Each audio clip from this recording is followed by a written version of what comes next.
American Injustice, Patch Kincaid series by Robert P. Fitton, Robert F. Kennedy, and Martin Luther King. What has violence ever accomplished? What has it ever created?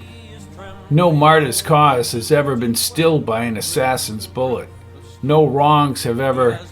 Robert F. Kennedy. A man dies when he refuses to stand up for what is right. A man dies when he refuses to stand up for justice. A man dies for when he refuses to stand for that which is true. Martin Luther King, Jr.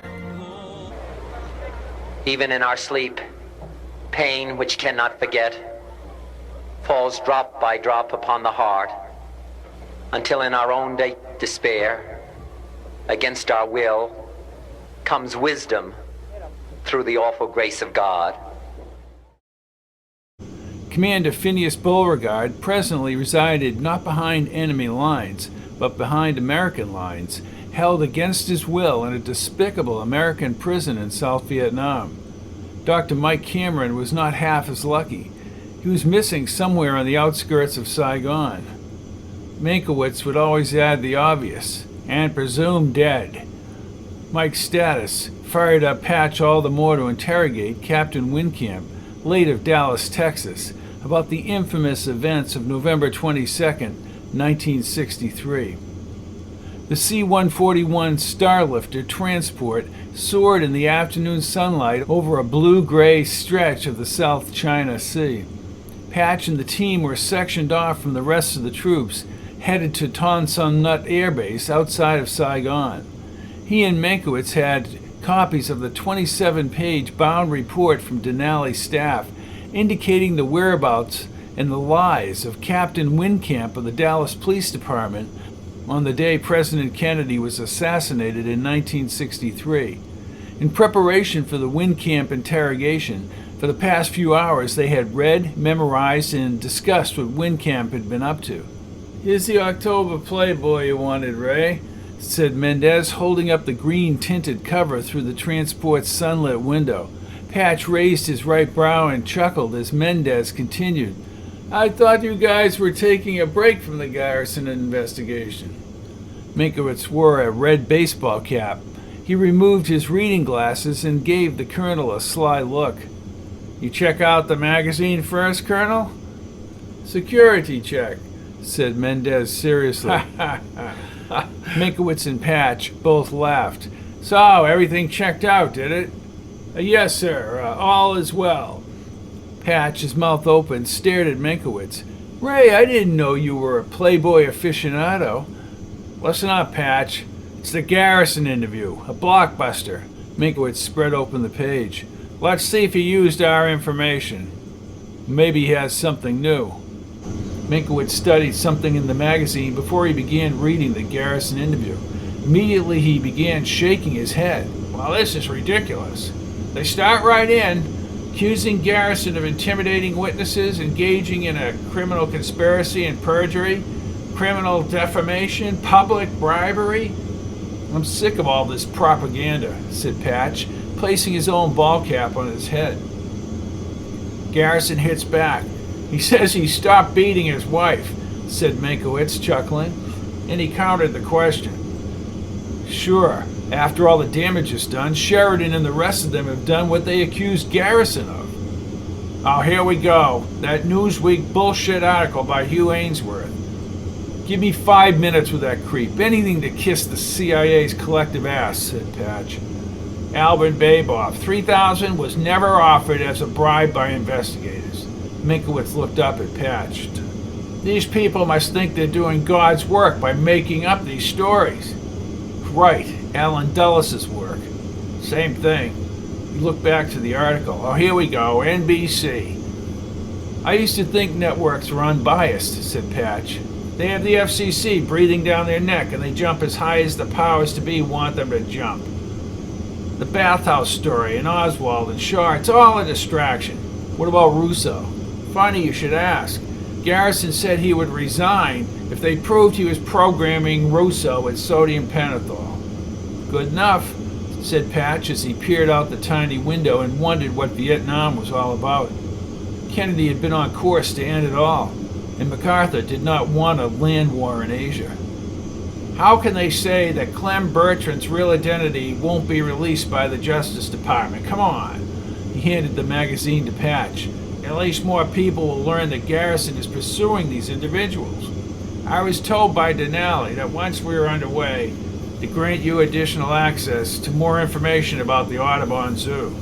Patch set the open magazine on the floor. There's more? Yeah, you know about Finch. Sure, he hid inside the restaurant while he sent the teams out there to kill us. He would argue that he was directing the operation, and I believe that's the way to look at it. Here's a general photo of Finch that we'll carry in our wallets. If we need to find him, we'll have the photo. That's him? Yep. He has 3 aliases we know of: Jonathan O'Toole, Davis Caraway, and Norman Sneed. If it makes you feel any better, Patch, the names are pseudonyms for classified programs. I can tell you, this man is an extremely important asset. Because of Dallas? Well, someone snapped that photo in Dallas on the 22nd and got away with it. Dallas is just one operation in Baker Finch's career. Patch, you and I are a huge liability to Finch and every other intel operative. And if we get Phinney out, they'll go berserk. Ever think this may be the bait to reel us in, Ray? Yeah. Meinkewitz nodded. Let him. We're gonna get Phinney out. I'm with you, Ray. And one more bizarre bit of news, Patch. Palakas, the one who accompanied you back in time. What about him? First of all, Denali's obtained, with his contacts, more information about this Dr. William Bryan. Patch sat up. The hypnotist you spoke about at Mendacious Ranch. Right. Apparently, the agency is still engaging in mind control experiments, making an average person into a Manchurian candidate, front-loaded, controlled assassin. Patch looked at his friend for a few seconds. How does Palakas fit into this? He's an engineer. Maybe so, but there's strong evidence that he's being used by a mind control program. They can now send him around like a pawn in a chess game, wherever they need him. No respect for human life. It's a system, Patch. The system does what it has to do to survive. And that's what Baker E. Finch does. E is for elite. Eugene. Patch stared at Baker E. Finch and then removed his wallet. He slipped the picture behind his own family photo and stuck the wallet back in his pocket. Then he picked up the magazine. Garrison spoke about Walter Sheridan overstepping his bounds and how his own record was one of making sure that he had a case before indicting. Ray, they're accusing him of having this investigation to advance his own career. Listen to this from Garrison. I'd have to be a terribly cynical and corrupt man to place another human being on trial for conspiracy to murder the President of the United States just to gratify my political ambitions. If people believe him, Patch, and that's a big if. Ray, let me ask you a question. Does Finch know we're over here? And is he in Vietnam? No, I don't think so, and neither does Denali. That being said, I assure you, Finch is spending his every waking moment trying to track us down. To be honest with you, even though we have members of the Milky Way network on the ground in Vietnam, I worry about our presence in Vietnam getting back to Finch. Colonel Wesley Watson and Sergeant Mills are our initial contacts in Saigon. What about the blue box? The blue box is useless outside the USA. So how do we communicate? Without secure lines, Finch can be breathing down our necks very quickly. I'm sure Watson and Mills can answer that. Patch closed his eyes again. Wish I had the headphones on. What, listen to Morrison and his gang? And maybe Sinatra, said Patch. Yeah, right.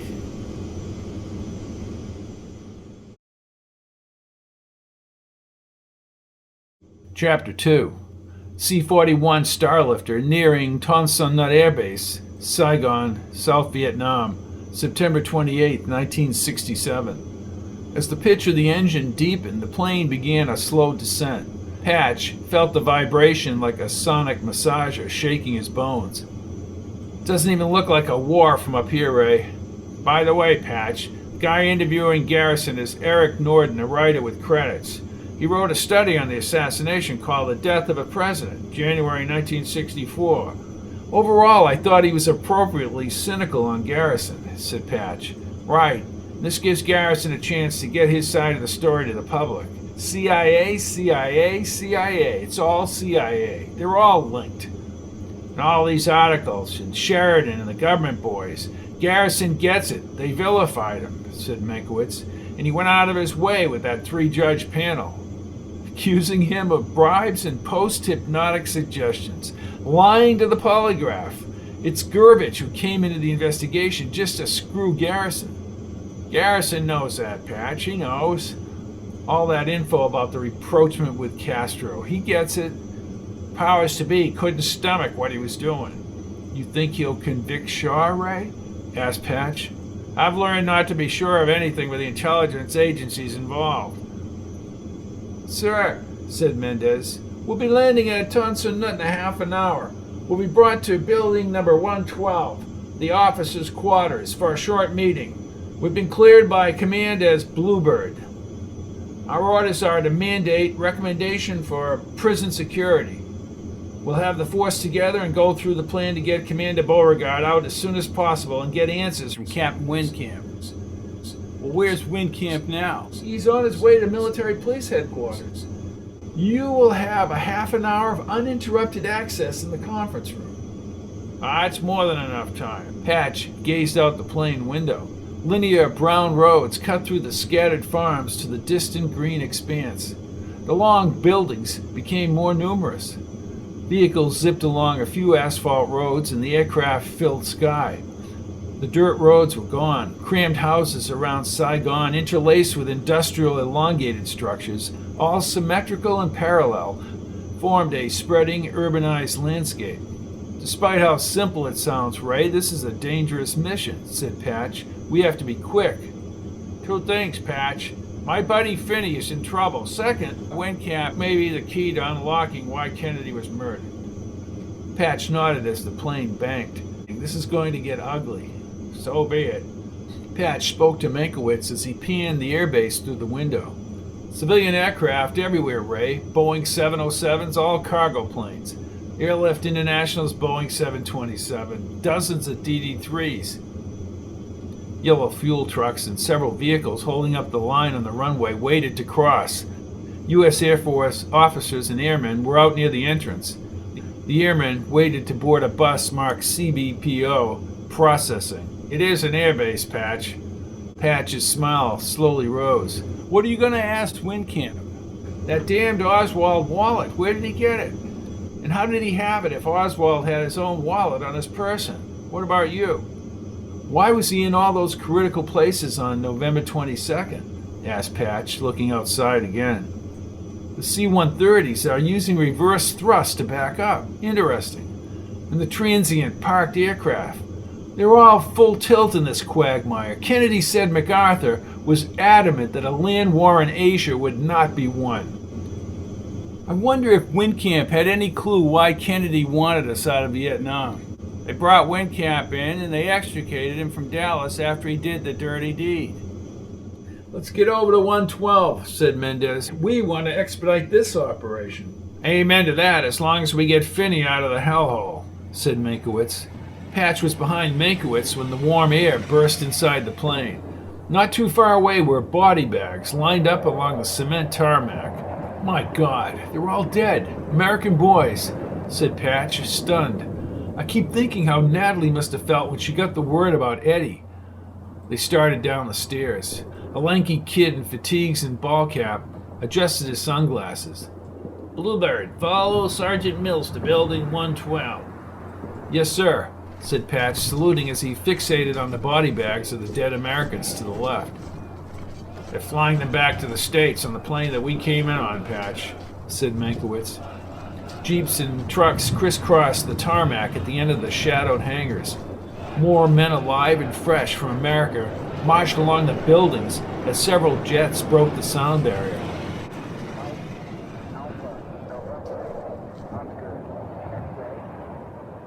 Ten minutes later, they entered an extremely cold, air-conditioned building. They climbed the stairs behind the pudgy Sergeant Mills onto the second floor. The conference room was dead center on the corridor, with 2 armed guards on either side of the door. Patch counted 15 men seated around the circular table. The outer door is closed. A scrawny little guy with a mustache and an Aussie hat stood across the table. Good afternoon, everybody. I'm Colonel Wesley Watson. I'm your squadron leader for Operation Bluebird Rescue. Sir, do you have anything on Dr. Michael Cameron missing in action? Watson tightened his face. Status unchanged. Thank you, Colonel, said Meinkewitz. Very simply, we've scheduled this evening at 2100 hours to begin an 11-man tour of Long Bin Jail. At 3 a.m., we will return with full surveillance from our earlier tour and make any adjustment.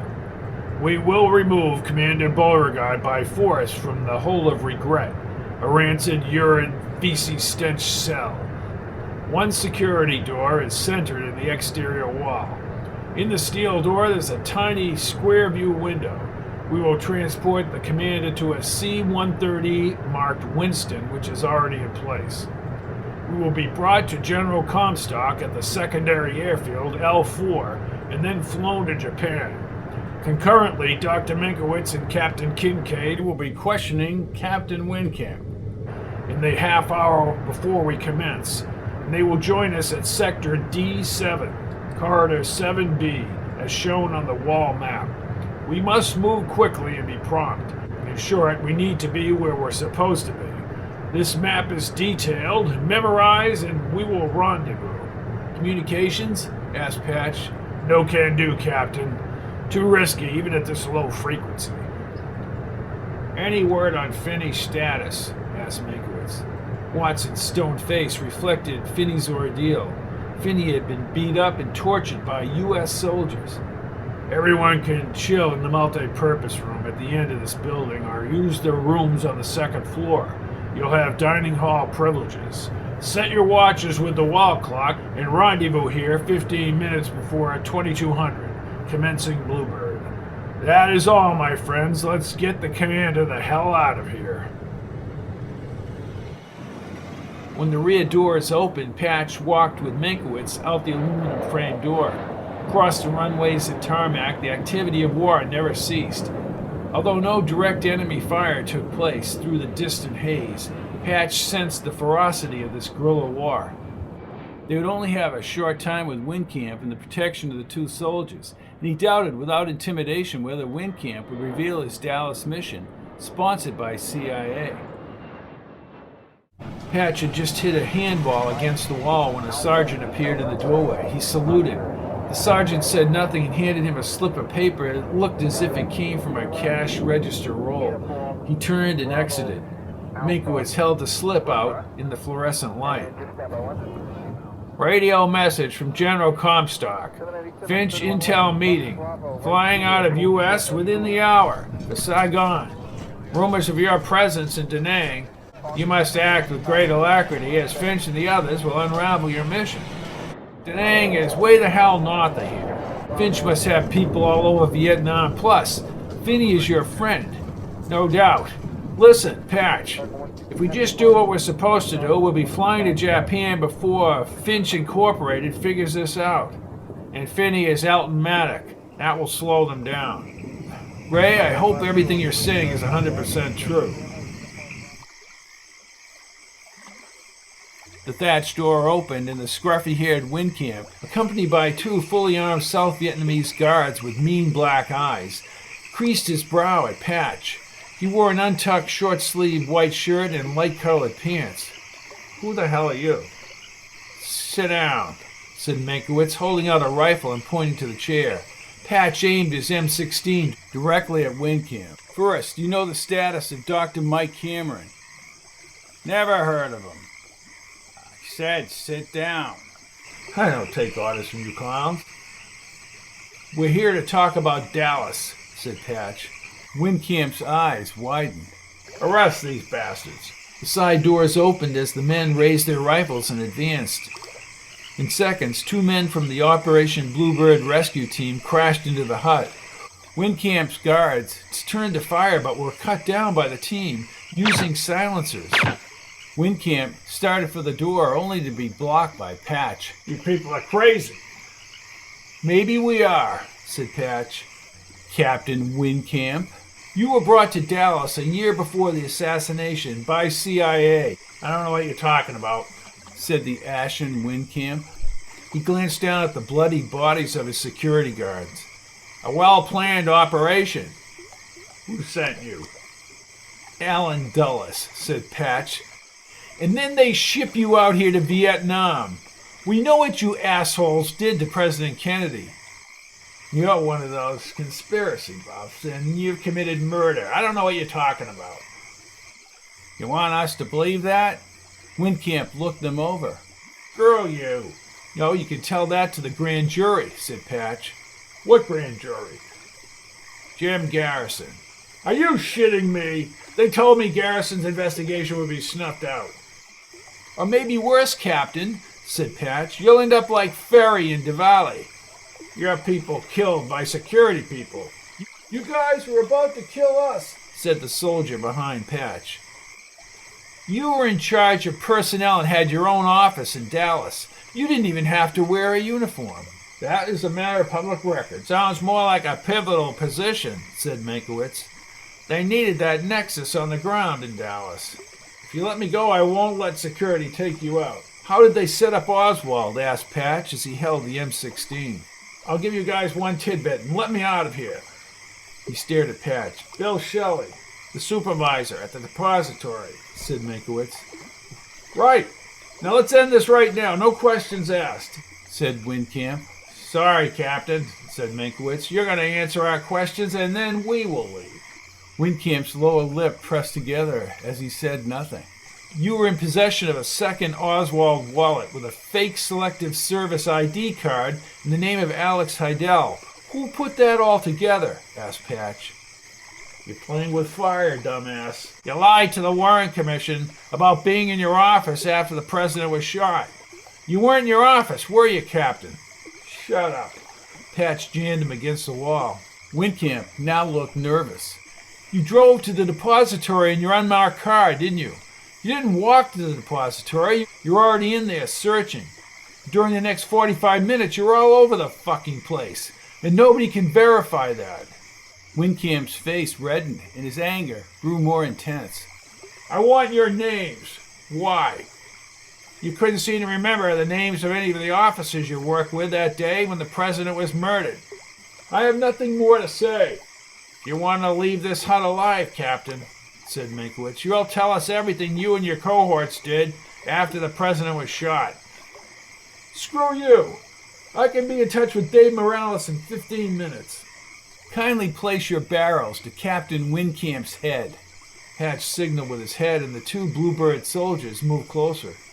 When Winkamp felt the steel barrels next to his head, his eyes opened and he began talking. All right, you're right.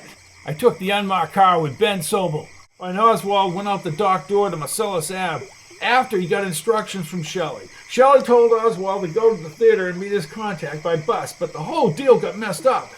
He got off the bus because of the traffic. But they set up Oswald to look as if he were trying to get away. Stuart Reed from Army Intel was assigned to Panama, but on the 22nd he was ordered to take photos of the bus. We would have been heroes. Like I say, it got messed up, okay? Let's break this up. Reed was told to take pictures of the depository and Oswald's arrest. The prints went to the FBI.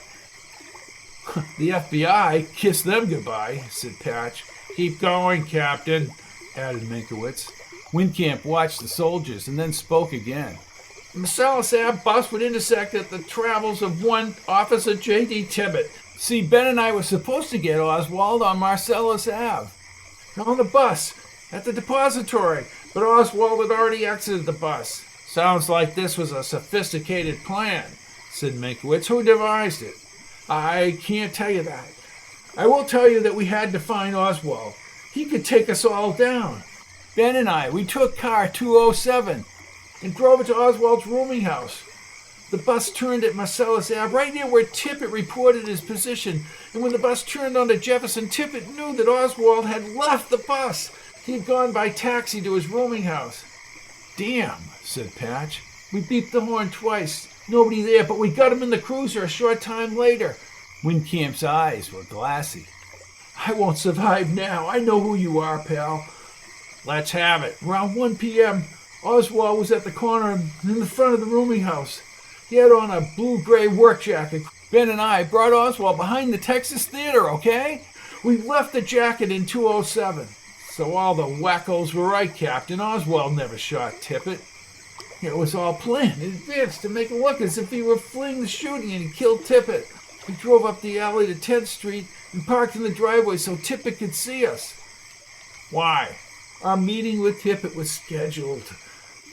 Who shot him? I won't tell you that, but it wasn't Oswald. It wasn't me or Sobel.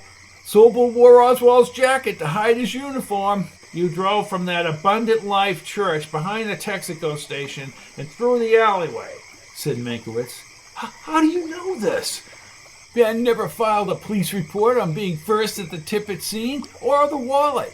Sweat poured down his cheeks. I possessed an Oswald wallet, but Oswald was carrying his wallet when they nailed him at the theater. I'm the one who told Robert Jones of Army Intelligence about the Hidell link. I was the only one who knew.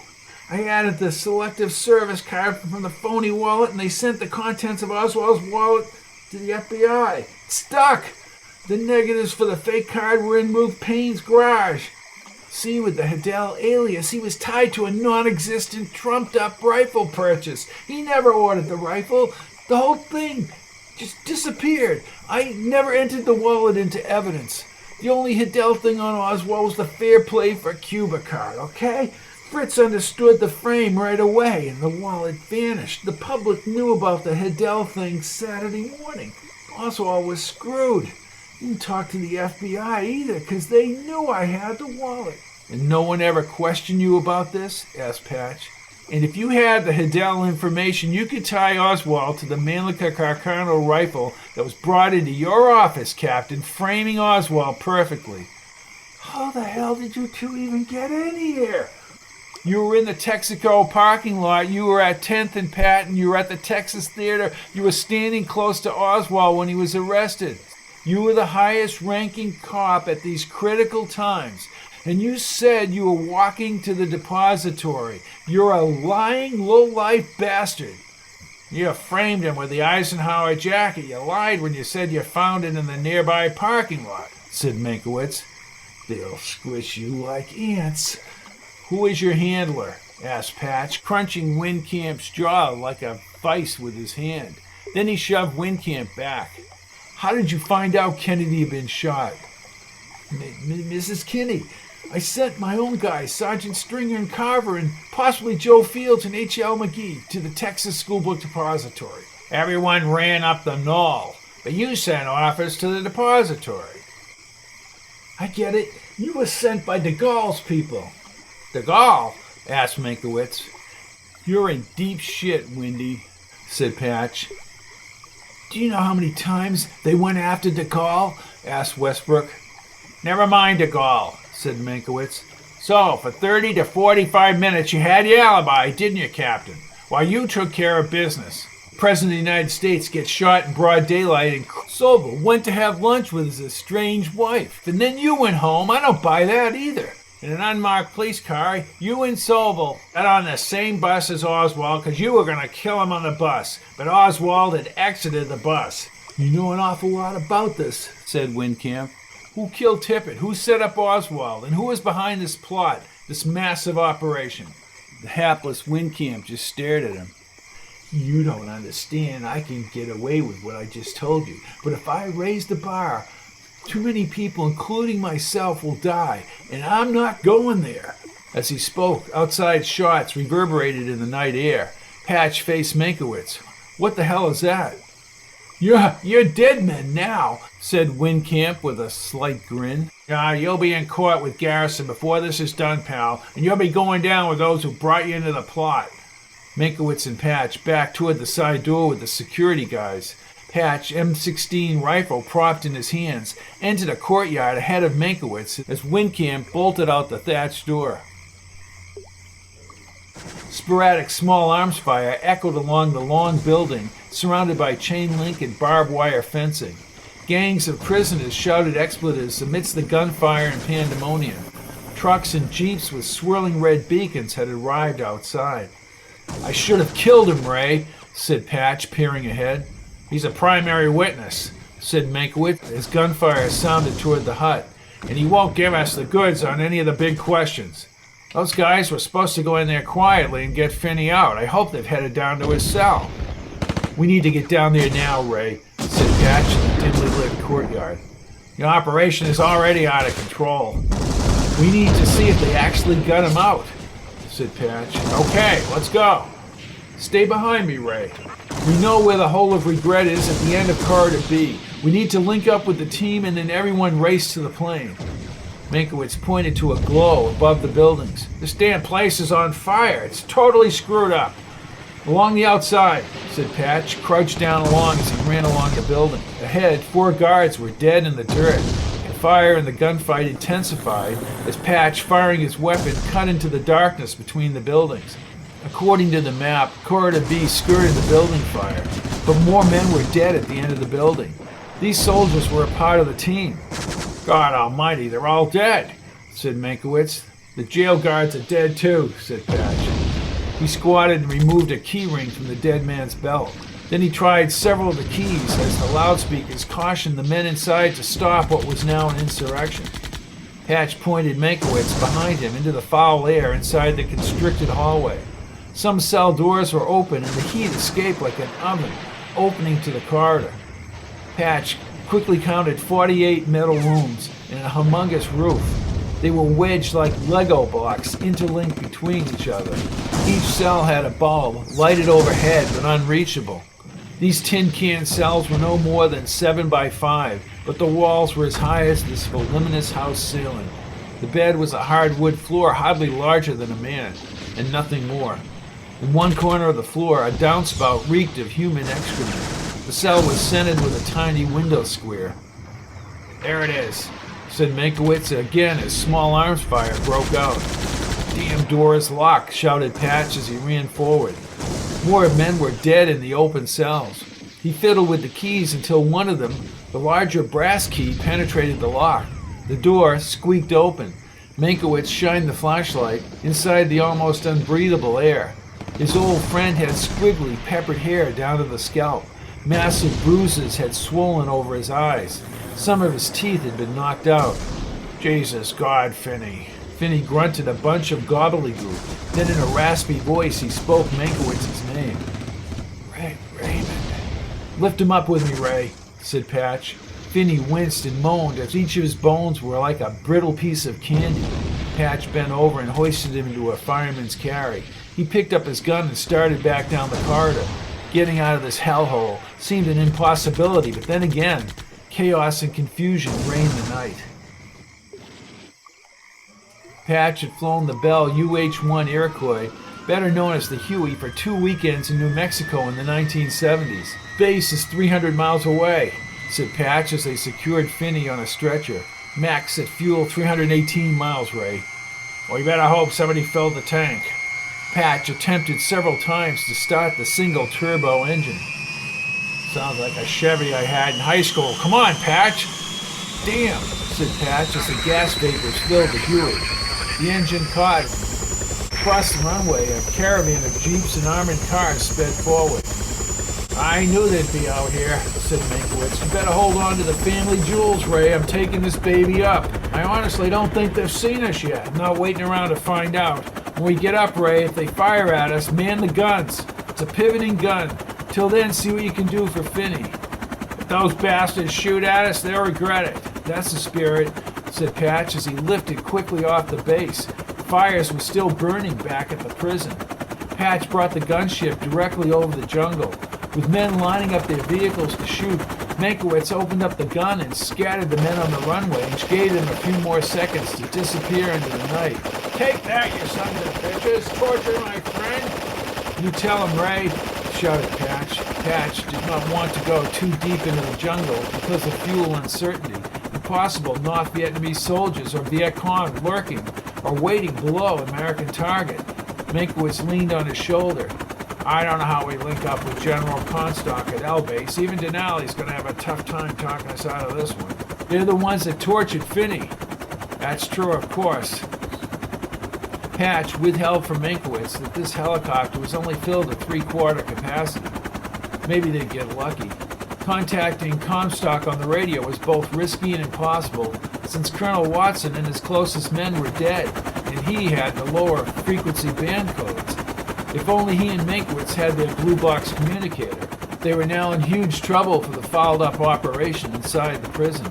Patch swooped back on a long arc back east. Before he could complete his turn, rockets flared by them just before dawn, producing a whooshing noise, the sound slowly meshing and squelching the rocket fire.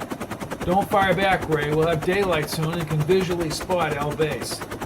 By now, Comstock must know what happened at Long Bend, said Meinkewitz. Maybe. Ray, what did we learn from Winkamp? Daylight was like a low-powered battery gaining strength across the countryside. Winkamp was sent in there, and it was at critical times and places on November 22nd, 1963, Patch. Meinkewitz raised his index finger.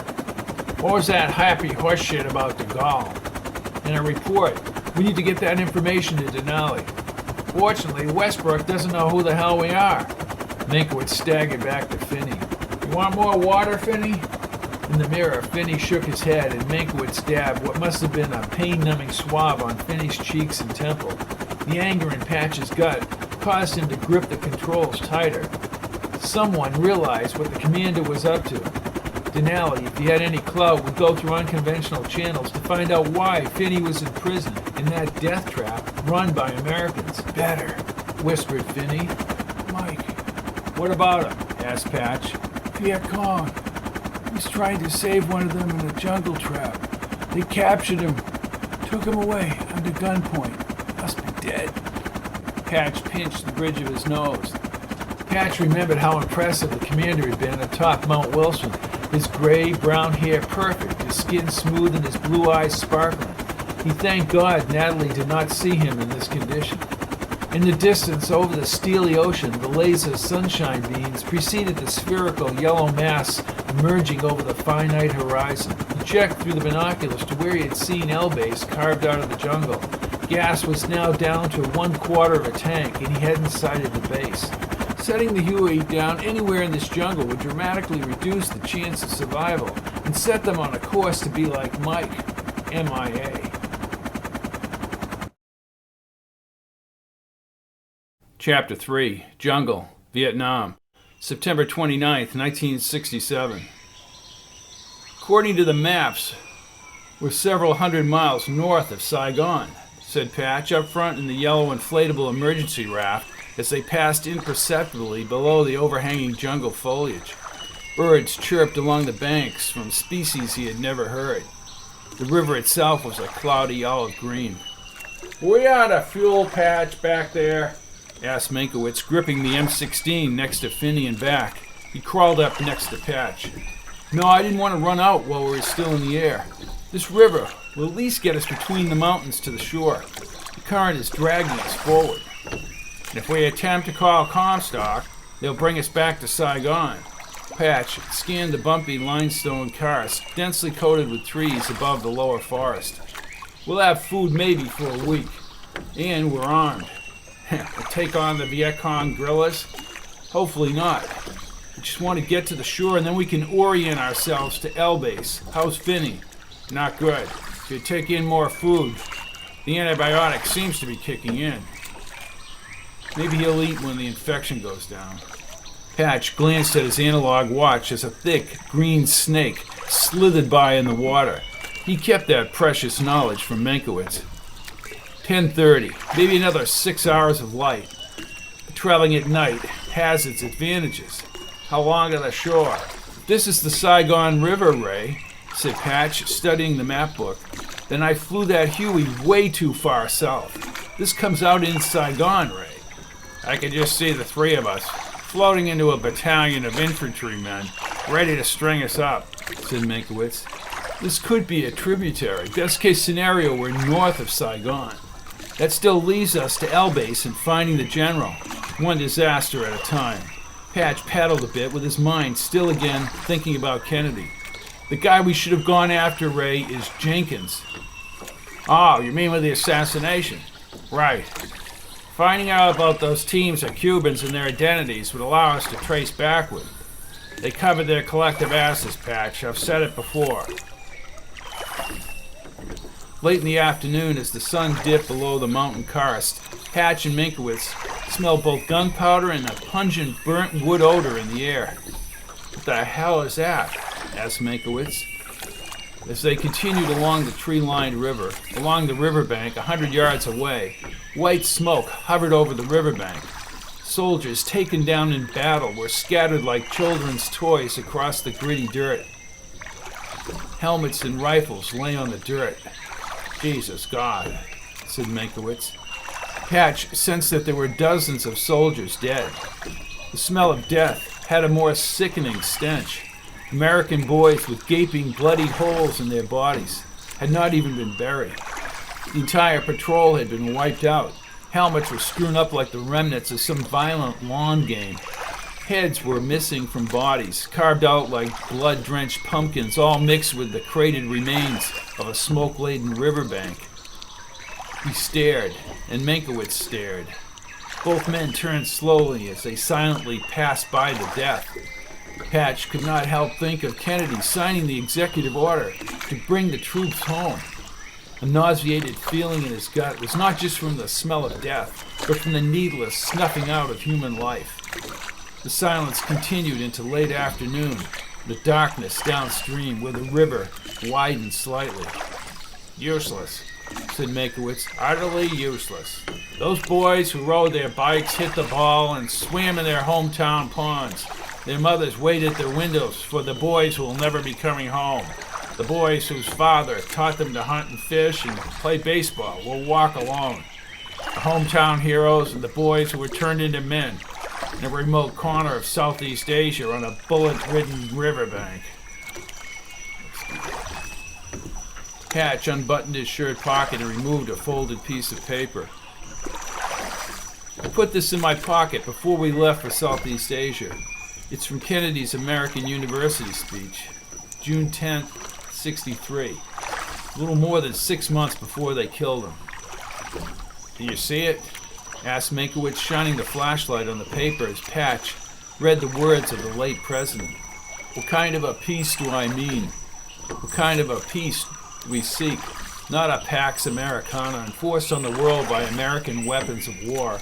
Not a peace of the grave or the security of the slave. I'm talking about a genuine peace. The kind of peace that makes life on earth worth living. The kind that enables men and nations to grow and to hope, to build a better life for their children. Not merely peace for Americans, but peace for all men and women. Not merely peace in our time, but peace for all time. That's not what we saw downriver this afternoon, Raymond. I heard that speech on TV, said Phinney in a raspy voice. You got it. Phinney, you shouldn't speak. And how I thank you, cowboys. Phinney nodded in the murky light. Meinkewitz pulled the thermal blanket over Phinney's legs and ankles in the cooler air. How about a steak? Later we have to find Comstock when we get near Saigon. No, said Phinney. We'll find him in El Base. Phinney shook his head with his eyes closed. American Embassy, Donald Greenfield, Consulate. Why Greenfield? Asked Patch. Greenfield, connection with Denali, said Phinney in a low voice. He knows who Denali is. He must have sent people out to find what happened to you, Phinney, asked Meinkewitz. Where's the embassy? The corner of Throngnut and MacDoonchee Street, near where the Benjing River enters Saigon. The Benjing is a canal. I can tell you we'll make it through the night, but what about daybreak? Asked Patch. How do we reach the embassy? Saigon River, September 30th, 1967. Along the shore, just outside the twinkling lights ahead, which Patch assumed by the map was Saigon, he spotted a simple river gunboat with no registry.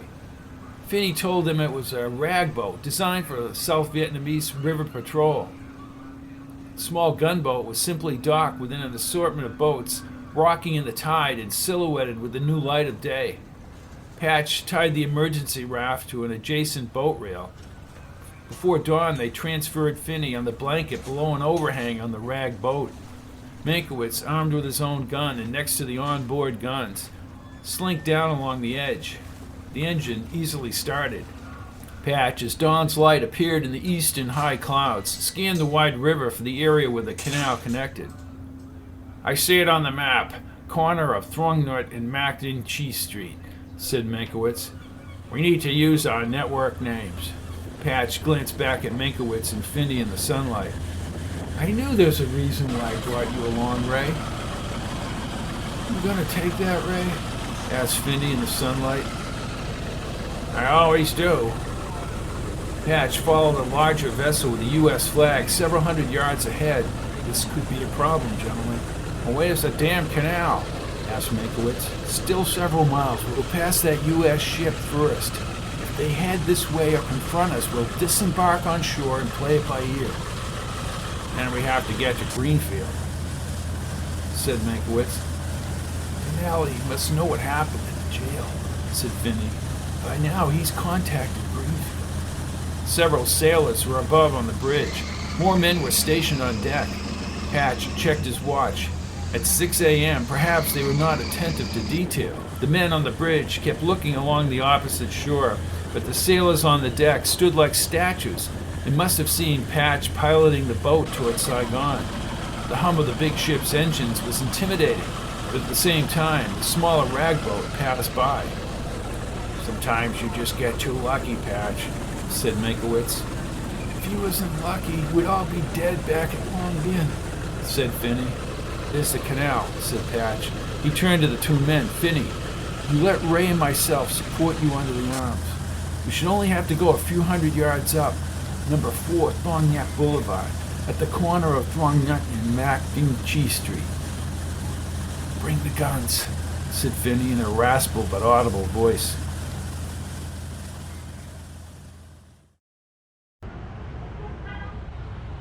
The Renault 4CV taxi with the yellow top and blue bottom seemed an easy way to travel to the embassy across the canal.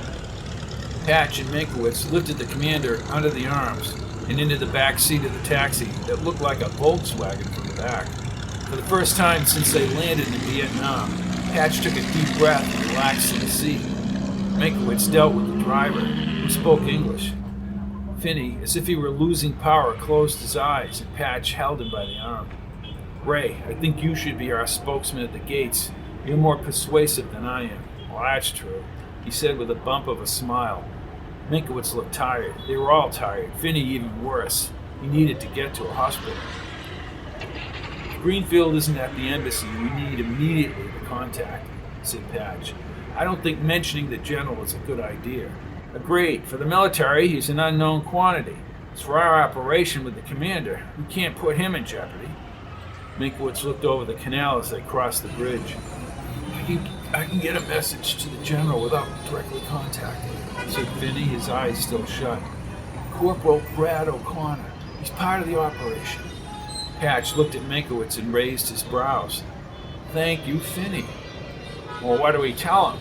"Code 19, U.S. Embassy." "That's it?" He'll get to Comstock. The general will take charge." "Well, he can start with getting you to a hospital," said Meinkewitz. "No argument here," whispered the commander. The taxi, sandwiched between vehicles on the constricted road, nudged forward, which only increased the tension. "Why are they so concerned?" asked Patch. "What?" "Police, looking down here." Meinkewitz put his hand on Patch's shoulder and spoke to him, chuckling. "It's a traffic jam, Patch. Relax. The worst is over." "I'm not letting down my guard till we get in that embassy," said Patch. Now several of the police were pointing toward the taxi. "I don't like this." "Don't want to upset the police," said the driver. "You know those police?" asked Patch. "Political police," he answered. Patch opened the map. We're 2 blocks away from the embassy. Looks like a huge white block. "Better stay put. Can't carry Phinney 2 blocks, Patch." "We can't let those clowns come after us either, can we, Ray?" Patch looked behind him at the traffic jam with cars and bikes diagonally across the narrow roadway. "Then we head over to the next street. Get another taxi or walk." "No time, Patch. Here they come." Patch removed a .45 from under his shirt. Meinkewitz already held his gun on the seat. There's no way they can connect us with anything, Ray. Two Vietnamese men, billy clubs attached to their belts, walked directly to the taxi. They were also armed with larger guns, possibly .357 Magnums. Can't you get this crate out of here? Snapped Meinkewitz. I don't know. The two men were less than 100 feet away and closing in on the taxi. Well, this is bullshit, said Patch. He dove into the front seat. Let me behind the wheel. Patch drew the .45 and dragged the driver into the passenger seat.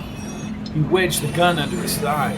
Then he shifted into reverse, gaining a few feet, and he whipped the steering wheel to the left, and then lurched forward toward the side of the truck in front of him. Again, he realigned the taxi as the two policemen drew their weapons. This time, Patch cleared the truck and rumbled up the sidewalk. We've engaged them now for sure, said Meinkewitz, looking over his shoulder. Patch knocked over several sidewalk carts as people scrambled. He had secured the taxi between the truck and the traffic as he continued up the sidewalk. He entered a one-way street from the wrong side. Amidst the blare of horns and cars that swerved toward the side of the road, Patch raced back toward the canal in bright light, where they exited the street to a wider highway. Circle around behind the embassy. Point Vent Sound. I see it. Meinkewitz turned around. More of them behind us. In the mirror, the flashing lights sent the adrenaline surging, as did the French-type sirens. It was the police zooming up Point Vent Sound that caused Patch to spin the wheel to the right. He drove directly to the highway, Trans-Hondal, and immediately careened onto a side street. Diagonal to the right, the massive block embassy building, stark white in the morning sun, looked as if it was supported on dock pylons. We're going to have to move quick, said Patch, looping behind and around the embassy. Traffic was lighter and the gate was blocked with 4-foot poles. You have to get out of here. We'll set things in motion. Go! Meinkewitz trotted up to the end of guard, retreated to he talked to the guard jack behind the compound wall. Seconds later, he waved Meinkewitz inside. Patch decided to stay in the car. If Meinkewitz got to Greenfield, Greenfield would get them all inside. He held a mirror but did not see the Saigon police. 15 minutes passed. Patch's nerves tightened. You, he said to a man walking down the sidewalk. $50 if you park my cab along the canal. The man smiled as Patch stepped outside and dragged Phinney by his armpits from the cab. Thank you, said the man as he slipped behind the wheel and quickly accelerated away with the cab driver as Patch pulled Phinney toward the gate. What's the matter with your friend? Asked the MP. He's beat up. I have to get him to a hospital. Show me an ID. I haven't got it. The MP produced a handgun quickly. Up against the wall. Police cars rounded the far corner and started toward the embassy. He can't stand. Not concerned about him. Phinney lay sprawled across the brick walkway. Your name, mister? Paulson. Gary Paulson. What unit are you with, Paulson? None. Okay, that's enough. How'd you like to go to Long Beach prison, Paulson? Patch laughed. I don't think so. Police cars stopped behind him and emptied the police onto the street. Halt! Shouted a Marine colonel as he emerged from the embassy. The police stopped like wind-up toys ready to spring. All you police, leave the area! This man is under arrest! Now! As the police scattered, the colonel ordered more men to get a stretcher for Phinney. Phinney, we're going to get you to a hospital, said Patch. Phinney nodded slowly with his eyes still closed. My orders come from Greenfield. 3 men with a stretcher ran across the courtyard. An ambulance has already been summoned. I would prefer to remain with my friend, said Patch, motioning toward Phinney. Understood. 10 minutes later, an ambulance arrived, and they loaded Phinney on a stretcher and passed him through the rear doors.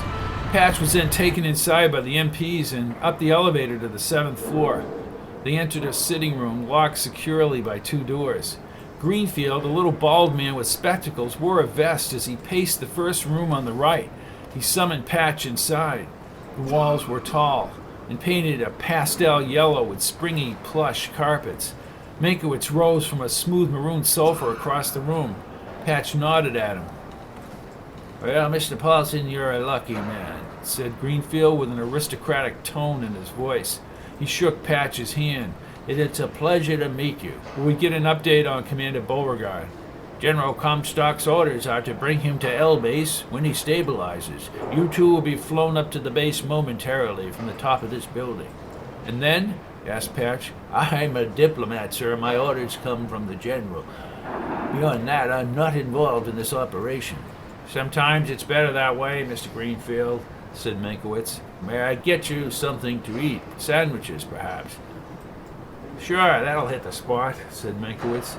Very well, said Greenfield, if you will excuse me. When the door shut, Patch walked to Meinkewitz across the room and spoke in a softer voice. I'm amazed we're still here, Ray. I won't feel safe until we're on the base with Comstock. Then what happens? Asked Patch. Unknown. Suppose we'll be back to the United States after Japan. Patch looked out the window over the crowded city. The snarled traffic appeared even more imposing from this height. Thanks what you did to get Phinney out of Long Bin. Patch paused for a second and half smiled.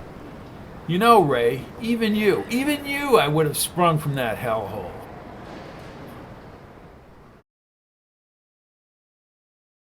Chapter 4. Bearcat Base, General's Headquarters, 16 kilometers southeast of Bien Hoa, Vietnam, October 1st, 1967. No one explained why the three Shawnee helicopters accompanied Patch and Meintkewitz's copter once they left the roof of the embassy. Commander Phineas Beauregard, asleep after leg surgery, was accompanied by medical personnel inside the spacious helicopter. They said the infection would have killed Phinney within weeks, said Meinkewitz. I hold the CIA accountable for what happened to Phinney, said Patch. Our own men being treated like that. I can understand military consequences, but come on, that whole place needs to be cleaned up. Will that jail attack be in some kind of report? Asked Meinkewitz. Phinney was awake.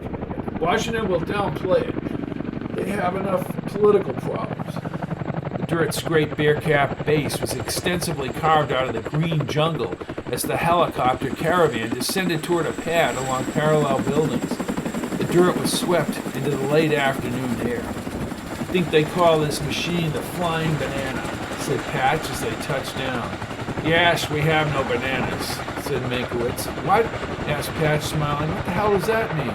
It's an old song by Luigi Prima. Yes, we have no bananas. Come on, Patch. And you give me grief about the doors. Patch fell back into his seat, laughing. This is the man who will uncover the secrets of retrograde. Yes, we have no bananas. It's a #1 hit. F. Scott Fitzgerald wrote about it in Tender as the Night, said Meinkewitz. Patch laughed again. Let's hope this banana flies us the hell out of here. Meinkewitz looked out the window. I want a cigar. You get bananas, Ray, that's it. Doors opened and the contingent of Marines headed down the ramp. More soldiers spoke outside with the chopper personnel. Broad-shouldered man, the sergeant, nodded. Then he moved up the ramp. I'm Sergeant Peyton. General Comstock is en route from a conference in Da Nang. Da Nang? Asked Patch, looking at Meinkewitz. Is he already there? Asked Meinkewitz. We had a meeting set up in his office at 1800. In the meantime, we have quarters for you. You can shower and get some chow, he said, motioning them toward the ramp. Patch leaned toward Meinkewitz, still thinking about the bananas. Ray, Finch is on his way to Da Nang. Let's hope Comstock will leave Da Nang before Baker Finch arrives. Showered and having eaten a strange meal of roasted chicken, pork chops, peas and corn, freshly baked rolls, and a blueberry pie, Patch changed into military fatigues, which looked appropriate on him, but Meinkewitz, cigar pegged in his mouth, looked as if he were an actor on stage with a misfitting prop. I want to know why they can't reach Comstock, asked Patch as he paced in front of Meinkewitz. Patch, he's got to be in that meeting. There's no way that Finch could have already arrived from D.C. Meinkewitz leaned to his right and turned up the baseball game on the radio. Ah, this is the game. Patch looked out the window. What game? They're replaying the Red Sox-Twins game. Sit down and relax. We'll be out of here soon. You'll owe me money once the Red Sox lose this game. Oh, that bet we made. The cigar smoke drifted across the room. You told me that Dick Williams said he'd win more than he would lose. And I told you the Red Sox would finish last. No. You bet me $100 that they finish last, but I said they'd win the American League pennant. Well, they haven't won this game yet, said Meinkewitz. And we upped the bet to $200. I have no money. We're in a war zone. You can give me your IOU. On the large, multi-band green radio, the Red Sox broadcaster, Ken Coleman, began the bottom of the sixth inning amidst the roar of the frantic hometown fans at Fenway Park in Boston. I can't believe this shit-bum team might win this, said Meinkewitz. I thought the Dodgers were the bums, said Patch, opening a beer. Game's not over yet. Wait a minute. How do I know you didn't have this knowledge from another timeline or from a newspaper? This is a replay. You don't know. I protest. Denied. Patch used the facilities and got another beer in the small white fridge. He fought his anxiety over not being able to contact Comstock. The Red Sox are in the lead. I'm telling you, this game is under protest. Talk to the umpire. The other Red Sox announcer, Ned Martin, had taken over in the last inning. Patch clenched his fists and ran around the room with his hands in the air. The Red Sox win! The Red Sox win! The Red Sox win! How did I get suckered into a bet like this? Asked Meinkewitz. The Red Sox win! I get the message, Patch, said Meinkewitz as someone knocked on the door. Sergeant Peyton stood outside and looked at Patch. General Comstock is in his quarters, sir. Thank God, said Patch. They marched out to the Jeep. With Patch and Meinkewitz squished inside, Peyton raced across the camp, twisting and turning between the buildings. The general's quarters were on the far side of the base near the jungle's edge and consisted of 3 separate buildings. 2 Marines, rifles at the side, were at attention on either side of the steel door. The Marines saluted, and the one on the right opened the door. Patch returned the salute, and he and Meinkewitz followed Peyton inside. Comstock's adjutant shot to his feet. Patch, Professor Meinkewitz, this is Lieutenant Freiberg. Good evening, said Freiberg. I will let the general know you're here. Thank you, said Peyton. Patch stood silently, but Comstock did not take long. The wavy-haired general had thick glasses and wide shoulders. He was in fatigues and wore a military green ball cap. He saluted Patch, and Patch returned the salute. Good evening, Professor. Nice to meet you, General. He led them across into a library with no windows. Then he shut the door and faced them from behind his own mahogany desk. I'm surprised that you two are still alive. Welcome to Bearcat. The airfield was originally a French airfield. It was taken by the Japs, and the 1st Special Forces were here. 9th Infantry Division came in last January, and we're in the process of moving to Dongtam Base Camp near Maito. This Camp Bearcat took its name from the Special Forces radio call sign. What happens to us now, General? You'll be brought to Japan once the alerts are down. Here's the problem. A CIA officer, Baker Finch. Did Finch arrive in Da Nang? He's 2 hours out of Da Nang. Something is afoot because of Long Bin and the reports of rogue officers. They've linked the jail insurrection with our network. Is the network still secure? Asked Meinkewitz. I spoke with Denali earlier. We don't want to chance any compromising security in light of the jail attack. At least Commander Beauregard is alive and being treated. You guys got him out. As a consequence, we'll be flying you all to Japan ASAP. From the base at Atsugi, you'll get to the United States. Patch cringed when he thought about paradoxes. His father and a young Patch Kincaid were stationed on the base. Attempts to contact his father and the other timelines establish a paradox in time, making it impossible to interact with history. He also risked getting taken down the retrograde bubble as he had in Dallas. Trying to change history by preventing Kennedy's death set a series of roadblocks into motion, roadblocks that neither he or Meinkewitz could understand. Denali also wanted me to brief you both on the Fund for Freedom. Never heard of it, General. Patch shrugged his shoulders. One of the reasons that Vietnam took place at all. It's a contributing factor as to why Kennedy was killed. Comstock sat on the edge of the adjutant's desk. This is classified not only in the general sense, but within the network itself. Patch nodded. He thought he had considered all angles of the Kennedy assassination. Will this get to the Garrison investigation, sir? What's going on now is pretty dangerous, General, said Meinkewitz. I'm sure it is. What's happened over here is CIA is now orchestrating mega shipments of heroin to the United States. How? Asked Meinkewitz. Working with their mafia buddies. They now control the Golden Triangle, drug manufacture and trade here in Southeast Asia. What? Asked Meinkewitz, his face tied in a knot of confusion. Let me ask you this, began Comstock as he stood. Kennedy was going to withdraw from this place when he was elected in '64. Do you believe that was the prudent course? I'm sure there were those who didn't think so, said Patch. Exactly, Captain. Let's consider what I talked about with Denali this morning. Those who would profit. It's off the charts financing a land war in Asia. Those who build choppers and jets, the bombs and the napalm, all the industries associated with making such an effort work. Billions of dollars. But no one ever talks about drug profits, do they? No, sir, said Patch. We have Lansky, the Corsican Mafia, linked with the idea that there's a war going on. That's the diversion while they get filthy rich from their drug dealings. Santo Trafficante made a fortune. Patch kept his mouth shut, having stayed in Trafficante's Tampa home for several days in 1963. Garrison should at least make this public, said Meinkewitz. That'll go nowhere. You have to get to first base with convicting Clay Shaw, and the entire intelligence apparatus is at Garrison's throat, as you know. So the drug trade is another reason why they want to cover up the assassination.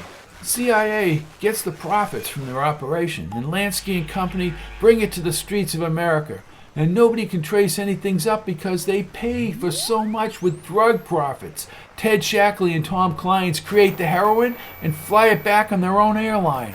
Again, Patch's meeting with both Shackley and Clines would be his secret unless he was asked by Comstock.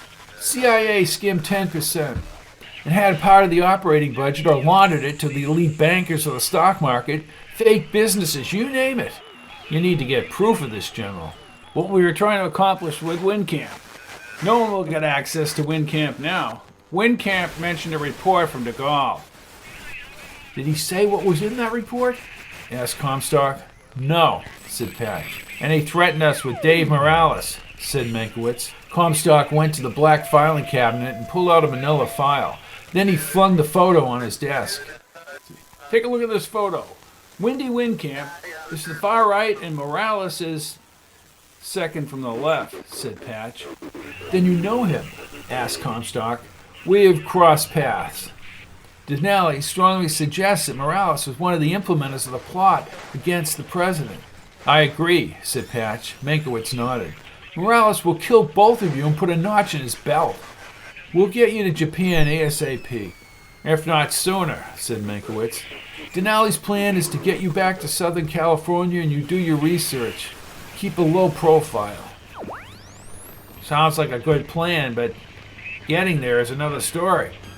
We're working on that. In the meantime, you'll be in Building 17 where you can relax tonight. You'll have to recover as we track Baker Finch.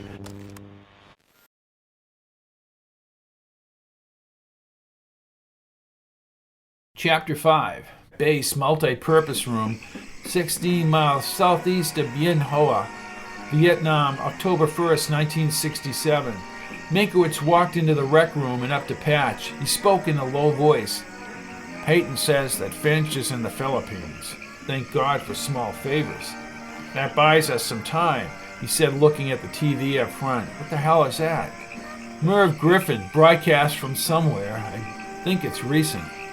Well, I'm not a fan of Merv Griffin, said Meinkewitz. Patch and Meinkewitz sat in two folding chairs on the side of the room. I like Johnny Carson, always have. Depends on his guests, says Patch. I get the feeling that Comstock is going to ask us to do something with this drug mess. Won't happen without Denali's intervention. I don't know how you feel about it, Ray, but my answer is no. Agreed. Meinkewitz lit a cigar and puffed it red. Why, who's on Merv Griffin, Patch? RFK. You're kidding. Why didn't you tell me? That the situation will continue to grow more critical in many of the areas that you've indicated. I think the war adds to it to some degree. The fact that there's violence in the world, and the fact that people are killing themselves, killing each other, and the fact that that's accepted as a way of dealing by human beings has an effect on young people and has an effect on our country as a whole, it seems to me. What do I you think know? another A great politician who problem gives with an our answer, country is, said Patch. With all of That those worries groups, me. The particularly elite, with Patch. people, is that They don't want the peons everything's to become get so answers. impersonal. How I does he think go out another there with great his brother problem gunned in our down the country way he is was and able to refer to his brother as President Kennedy? It has to hurt. He went deep inside himself, from what I hear, reading Sartre, Camus, the existentialists, You are just sort said of a small Meinkewitz. cog. You have very little and Aeschylus, say in said how Patch, universities visualizing run, Natalie but you're sitting being taught, on the you just log begin a back in number Louisiana. university in a school, Where you is have she a now? relationship Patch with the asked teacher. himself as he sat in That has the an same effect. country where her brother I Eddie think died labor in unions are combat. so large and become Yet impersonal he in goes our forward, society in the same said way, so Meinkewitz. that I for told the you, I individual like man, Carson. it's difficult Merv's for him all to right. associate Look at with Enzo with Stuardi. anybody What's wrong with that, in the Ray? institution. Meinkewitz spoke with a cigar between his incisors. With NCO, nothing. Hell of a voice. Oh, Merv sings too. Oh, what? I have a lovely bunch of coconuts? You gotta be kidding me, Patch. I'd like to know something about Garrison. Did that Playboy interview stir up anything? When we see Comstock, we'll ask him to update us. Their ability to change the course of events, so they turn off. They pull the curtain down and say, we can't get off the earth, but we're going to leave it as much as we can. I think that's perhaps the major problem we have within government, but I think it's the great problem that all of us have in society as to how we're going to come back to the idea that the individual is important and that the society exists for him and government exists for him and he doesn't exist just for the rest of us. Patch was surprised to see Peyton enter the rec room. If Peyton possessed a serious countenance, his seriousness was even more intense. He pointed at Patch and Meinkewitz and then at the floor. I think he wants us, said Meinkewitz. Patch rolled off the chair. They walked around the rear of the room to the motionless Patton.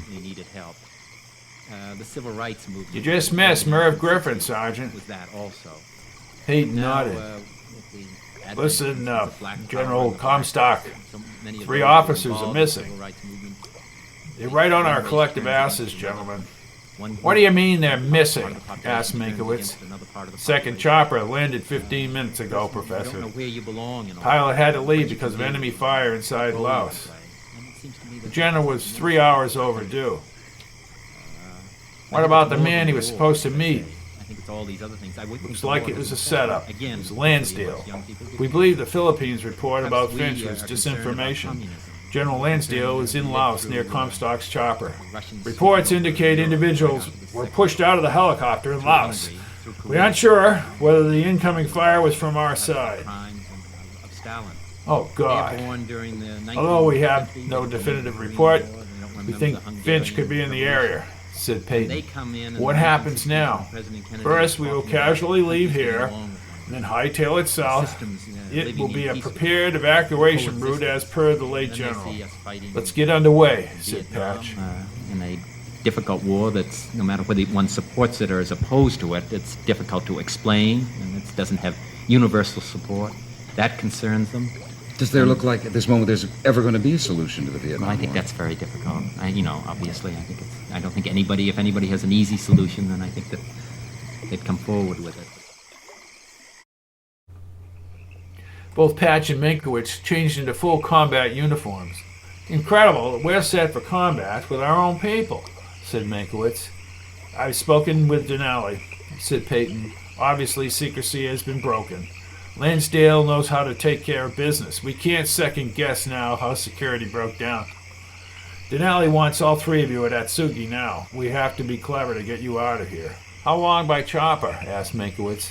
Not by chopper. We're sending a diversionary flight simply up the coast toward Da Nang, complete with phony radio transmission. We have 4 Marines that will get you to the massive support base at Long Phu. We'll be in a converted army truck called Wipeout from the 359th. Remember, we can all be shot for what we're doing.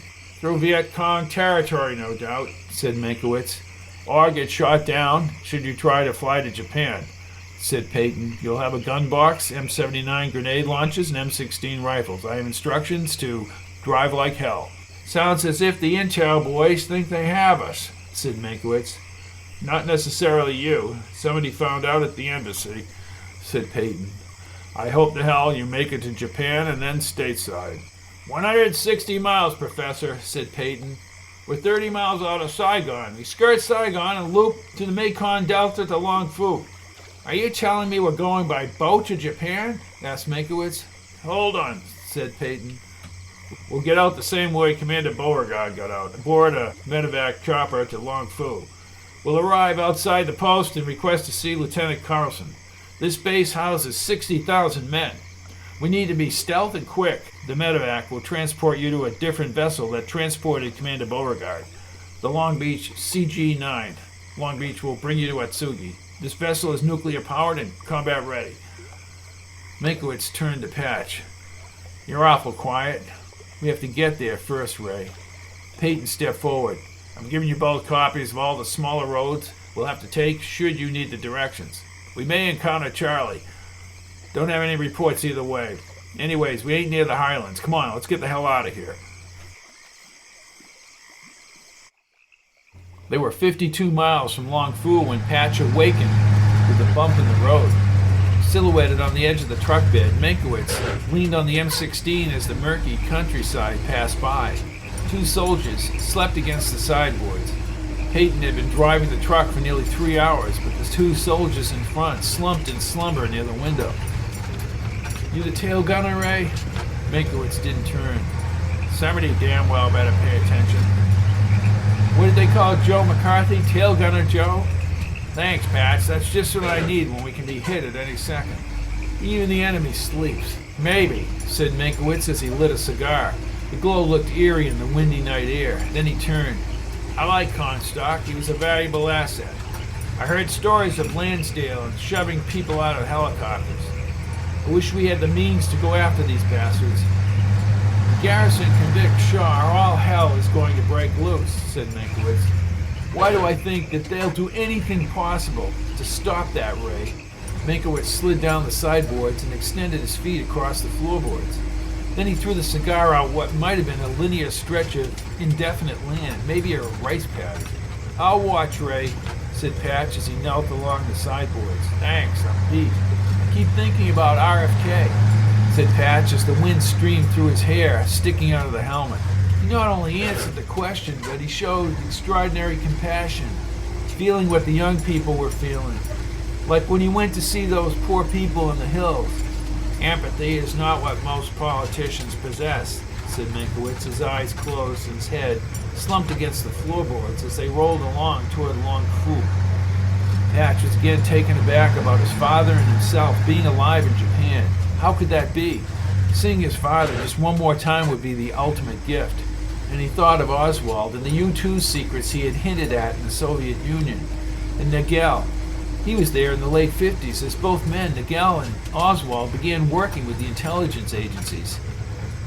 Patch had just looked at his watch, 4:52 a.m., when a rumbling off in the darkness was followed by small arms fire. Ray, wake up! Meinkewitz climbed to his feet and held the rifle. I hear it, Patch.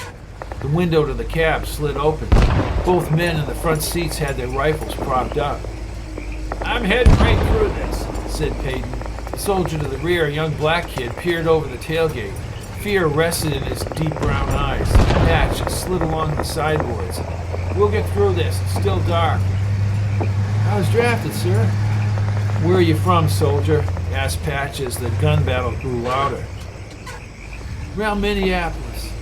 Each successive volley and light flash bothered me. I write my mother every week. She's scratching off the days on a calendar by the cellar door until my tour is over. You got a girl back there? Yeah, she said she'd wait, sir. What's your name, soldier? Moses. Moses Granville. How old are you? 19 next month, November 22nd. Patch raised his brows and looked at Meinkewitz. The date had a bizarre comma because of the Kennedy assassination. It would be a Long Phu before sunrise, son. Suppose they attack. Then we attack back. Remember, we win, they lose. Yes, sir. Something exploded up ahead and the truck was pushed off the dirt road with the two passenger side tires in the rice paddy. When bullets hit the sideboards, everyone opened fire. That remedy worked for a couple of minutes. Then more mortars landed in the paddy. Let's get this goddamn truck back on the road. Granville, you cover our position. Keep him back. Yes, sir. Ankle deep in the water, Patch Peyton and Peyton's soldiers splashed the water as they pushed. Meinkewitz revved the engine. The tires spun water upward as more bullets pinged the water. Moses fired back from the rear of the truck. Come on, boys, we've got it now, shouted Peyton. Explosions in the paddy were only yards from the truck. The wheels caught the dirt. As Patch ran up to Meinkewitz, a massive explosion blew waves of water upward. Patch was knocked to the ground. When he stood, Peyton and the two soldiers floated in the water. Half of Peyton's body had been decimated by the bomb. Both soldiers were face down. Patch ran back as more gunfire hit the truck. Moses lay on the truck bed. Part of his cheek was gone, but somehow he was still conscious. I fired all I could, sir, he said in a scratchy whisper. Patch stared for a few seconds. Moses smiled with his lower teeth. Tell my mother. I almost made it. Hold on, son, hold on. But Moses had been wounded too severely. His dark eyes turned skyward. Patch was not sure if the kid was alive or dead, but his chest was not moving. Ray, they're all dead, yelled Patch as more bullets hit the sideboards. Get this truck the hell out of here. Meinkewitz shifted. Patch placed his fingers over Moses' unscathed cheek. Then he closed the kid's eyes. He placed a blanket over Moses Granville's corpse as the truck moved along at high speed, the headlights bouncing over the dirt in the distance. Screw this war! Screw these bastards who started this war! Patch slipped along the sideboards and cried. Maybe it was for Moses, or maybe he cried for every other poor bastard who was drafted against his will. For what? For what?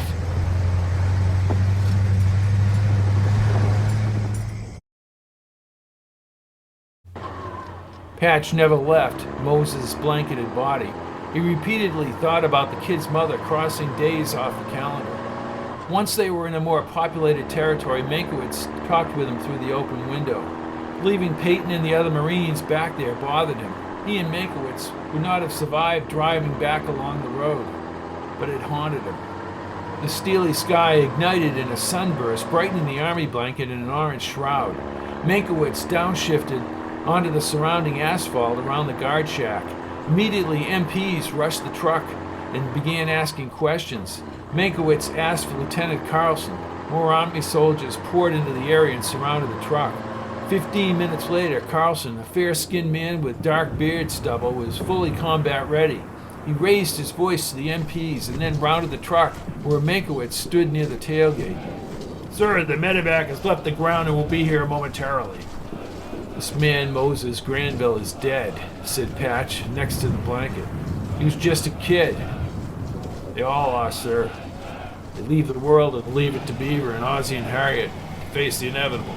Nothing is inevitable, Lieutenant, said Patch. I need you to step down. The medevac helicopter will touch down shortly. I'm staying here until they properly take this kid off the truck. Meinkewitz turned back to the truck. Patch, listen up. We hang around here for breakfast, and Kalish will have a shot before supper. He didn't deserve to die, Ray. Neither did Peyton or the others, cried Meinkewitz as the sound of the medevac chopper blades cut the stillness. Patch, get your ass out here, we'll get your ass out. Patch looked up, then lifted the army blanket one final time, studying Moses' smooth cheek without peering at the open wound. His closed eyes gave him a look of serenity in this hellish incursion into Southeast Asia. He stood as the medevac began the descent, swirling the remaining sand granules off the asphalt. Patch covered Moses' face with the blanket and leaped the tailgate. Meinkewitz gave him a quick nod, and Carlson hunched over, led them through the wind gusts. Patch climbed in first. 5 injured men were already secured on the stretchers. Patch pulled Meinkewitz inside. Thank you, Lieutenant, said Meinkewitz, turning as the chopper immediately left the ground. Patch kept his balance as they rose high over the Long Fu facility. Welcome aboard our private taxi, sir, said a Navy captain. Good, we'll send you the fare, said Meinkewitz. How was your trip south? Not good. Lost 4 men. Patch remained silent. The ocean's glare appeared ahead. Couldn't have done a goddamn thing, Patch. I'm numb, Ray. War makes you that way. Fog of war. All you can do is use your head and keep going forward. I understand. He understood, but shedding his conflicting emotions and being rational was not something he could do right now. Chapter 6, U.S. Naval Base, Atsugi, Japan, October 11th, 1967. Vietnam combat deaths, October 1967, 467. I see him, Ray. He handed the binoculars to Meinkewitz. But that should be a paradox that should not happen. It most certainly can happen if nothing in the timeline changes. We're at least a mile away, Patch. We're watching Colonel Kincaid without affecting any changes. God almighty, that's you, Patch. Patch took the binoculars. In the hazy distance under the C-121, he saw himself with what could have been a baseball glove following behind his father. To see yourself back in time, Ray, this is extraordinary. I'll say, do you remember this? No. I remember the base, of course, but not individual days. Do you realize how much I want to run across that tarmac? Something would stop you, Patch. Amazing, we never thought about this being possible. If you don't change anything, it works. Add that to your computer disk.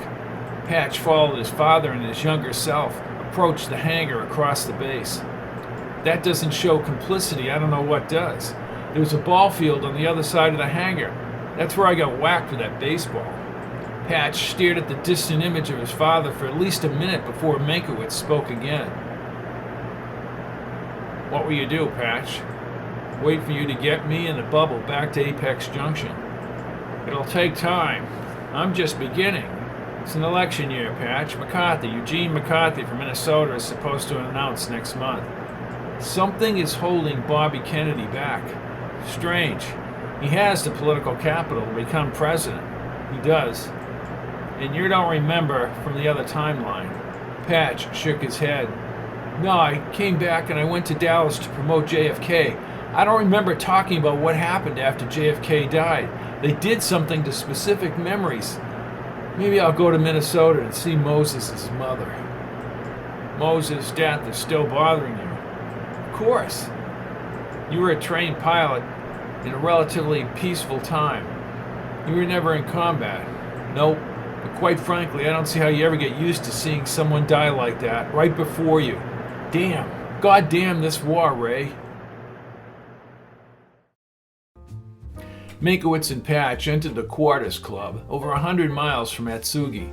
Phinney was fully dressed and on a long sofa overlooking the Pacific. For the first time in months, he appeared like someone in command. The wounds and bruised skin on his face had healed. Physical therapy and diet had brought back a stronger and more robust physique. Somehow, he had broken the chain-smoking habit. His eyes were a heightened blue and his smile full. Denali wants you and Ray in Paris, France. Paris, grumbled Meinkewitz. Why Paris, Phinney? I can't tell you that right now. What do you have, Phinney? Asked Meinkewitz. Baker Finch's itinerary shows an open-ended stretch for the next 2 weeks.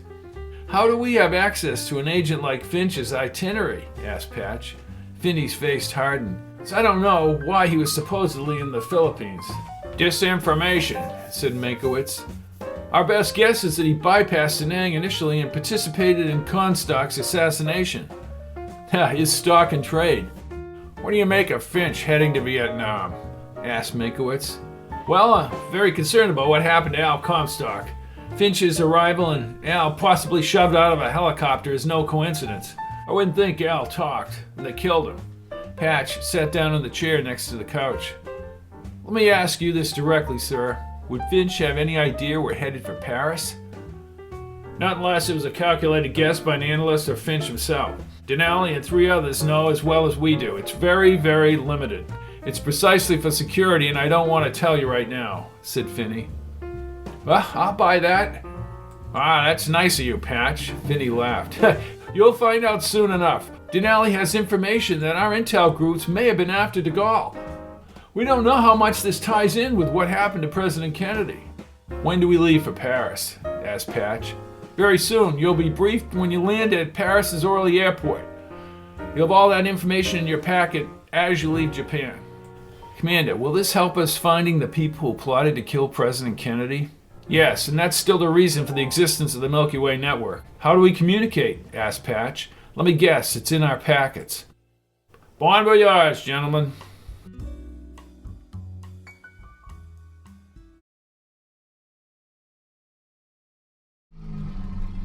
Back inside another cab, Patch argued with Meinkewitz about going back to the flat. Meinkewitz, as midnight approached, closed his eyes and leaned against the taxi window. The brakes squeaked as the driver slowed at the intersection. Someone ran from the curb and ripped open Meynkewitz's door. Another man pulled at the driver's door. One man with extremely short hair yanked the taxi driver out of the car. The second man with a satin trilby hat and matching suit entered the back seat and pointed a tiny pistol at Patch and Meinkewitz as the taxi left the intersection at high speed. He immediately had both of their guns and fished out their wallets. Who the hell are you? Such is a question I will be asking you, he said with a French accent. The streetlights flashed into the car as they passed beneath. Mr. Gary Paulson, Richard Lancaster. Gentlemen, we have been following you for 3 weeks. You are Patch Kincaid and Dr. Raymond Meinkewitz. What do you want? Asked Patch. We know about your escapades in Dallas, Mr. Kincaid, on 22 November 1963. Then you disappeared, eluding American intelligence agencies for 4 years. You, Dr. Meinkewitz, were not in Dallas, but you were sought for your connection to Mr. Kincaid.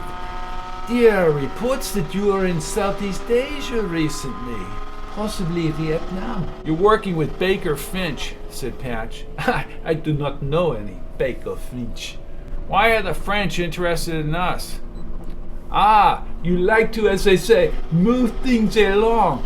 We believe that you know a great deal about the Kennedy assassination, knowledge that we would like to add to our own files. And de Gaulle, he believes there are still people out there who were involved in the 1962 attempt on his life. De Gaulle wants you to know that. What about the report? I don't understand. Interesting. Where are we going now? Oscar, bring them back to their flat. We have some late-night food, perhaps, and some wine, Mr. Kincaid. We don't know anything about 1962, said Meinkewitz. President Kennedy was unaware that Allen Dulles worked side by side with the over-the-hill French military, White Russians, maybe more, to assassinate Charles de Gaulle. I never heard this. I'm a physicist. Do not divert me. De Gaulle wished Algeria to be free. Your Mr. Dulles and the rest of his cabal saw red in Algeria. That would give the Soviets a military presence in Africa. Who the hell are you? You can call me Andre. Andre, how did you find our identities? Asked Patch. Andre raised his dark brows. Algeria has natural resources, a prodigious natural gas producer, and one of the top oil producers on the continent. What do you want from us? Yelled Patch. We know nothing. Don't you know how close to this plot against de Gaulle mirrors Kennedy's assassination? Well, let me ask you a question there, Frenchie, said Meinkewitz. Andre's double take was followed by a crumpled brow. Ask your question. Was there a French assassin or assassins in Dealey Plaza? Andre's well-defined smile lines did not budge. Possibly, I do not know. Possibly by Angleton. There are so many people here in France who believe that a Frenchman fired the fatal shot. It is rubbish. Well, what about Michael Mertz? Asked Patch. I think you know the answer to that, Mr. Kincaid. Your own CIA trained Cubans to kill Castro. Perhaps someone should follow the trail of the Interpen soldiers of fortune, correct? Oscar pulled over to the sidewalk at the massive ornate flat and parked the taxi. Hemming? Asked Patch. Andre shook his head. Perhaps you know which one, Mr. Patch Kincaid. Out of the car. You gonna kill us? Asked Meinkewitz. Andre laughed. No, Dr. Meinkewitz. I'm ordering crepe Suzette and espresso. At midnight? Unless you prefer your American burgers and fries. Patch said nothing as they quickly entered the tiny gold-trimmed elevator. The old elevator rumbled upward as Patch faced Andre. Do you know of Richard Case Nagel? Andre looked at the short-haired Oscar, who evidenced movement with his mouth. Yes, I know this story. Where's the footlocker, Andre? I found a footlocker in Dallas that was raided. Why would this be any different? We know where it is, but CIA may have it under surveillance to track those who are snooping. I will deal with you, Kincaid. Tell me about the gun, because we have our suspicions. Why don't you just ask Baker Finch? Asked Patch. Finch is a high-level agent. If he's here in Paris, you need to tell me. I thought I saw Finch at the Eiffel Tower, said Patch. It wasn't Finch, just somebody with an earpiece. Andre stepped toward his men and had a private conference in the corner for about a half a minute. When the door opened, one of his men trotted down the corridor. What about the gun? Asked Andre. Tell us first, Frenchie. Very well. I will tell you that our information reveals that the state of Arizona is where the footlocker is located. Patch smiled.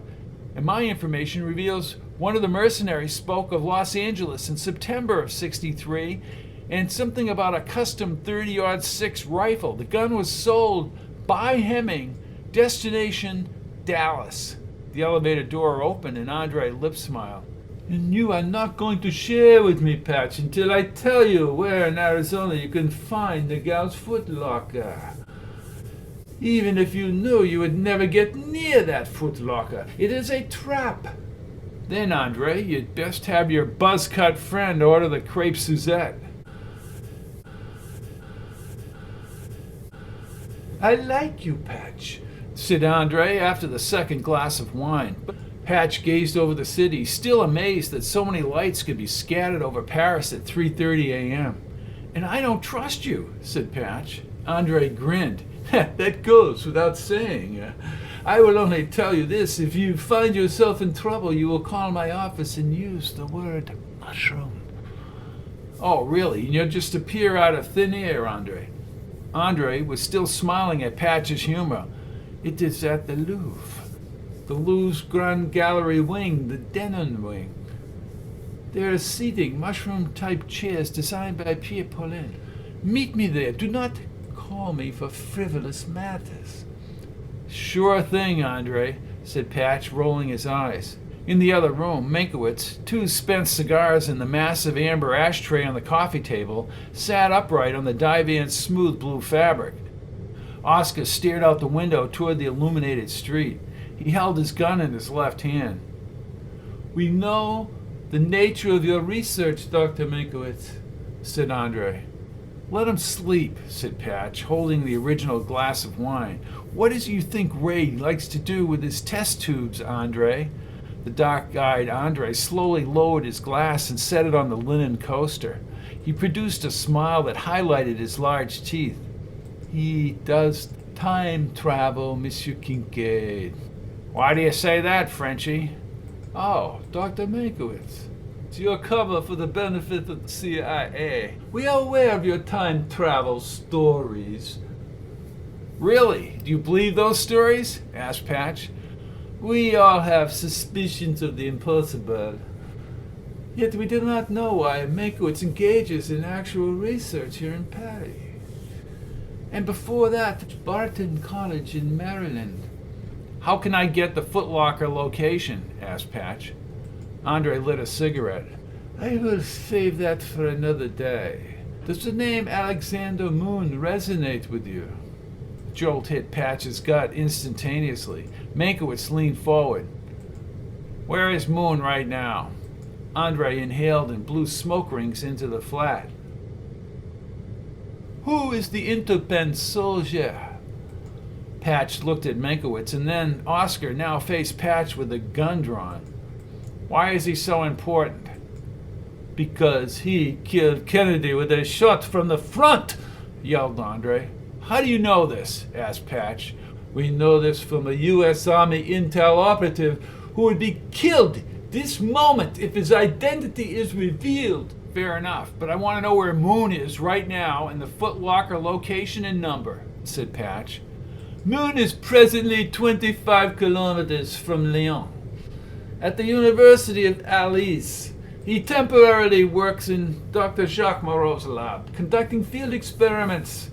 Moon's main facility is in Switzerland, but you know that, don't you? Moon is crazy, said Patch. Lauren Skip Hall is the Interpen soldier who bought the gun from Hemming. Then he removed his small black notebook and wrote for several seconds. I thought it. How did Moon end up in France with Moreau? Asked Meinkewitz. Despite his psychosis, Moon is a genius. Moreau is using him. Patch sat back on the sofa and spread his arms over the cushion. Moon has made scientific progress in Switzerland, hasn't he? Yes? Patch stood, rattling Oscar. I'm just standing. Andre, Frenchie, how do we get to speak to Moon? It would require some negotiations on my part with both Moon and Dr. Moreau. What else about Hall? Patch pursed his lips. He originally fought the Cuban Revolution before everyone found out Castro was a communist. He was upset with CIA for not killing Castro. He knows General Edwin Walker personally. Right wing. There's talk of Hall possessing a Mannlicher Carno rifle, the same one they framed Oswald with. Andre extinguished the cigarette. Again he took out the notebook. That is good information, my friend. I will begin talks to get a meeting with Moon. We need to assure him that you and Dr. Meinkewitz will help and not hurt him. Good luck with that, said Meinkewitz. Oscar, said Andre, gazing out the window as sunrise approached. Let's go. We need to get to work. Then he turned. And you, Mr. Kincaid, and you, Dr. Meinkewitz, go about your business in Paris. We will contact you when we have somehow secured the meeting with Moon, and we will have someone following you for your own protection, of course, and from your CIA. Patch wondered if he specifically meant Baker Finch. Oscar handed the handguns to Meinkewitz. Do you know Baker Finch? Andre's face stopped like a shutter snapping a single photograph. The truth? Not personally. Patch squeezed Andre's hand. Andre, don't forget us. And remember with Finch, it's kill or be killed.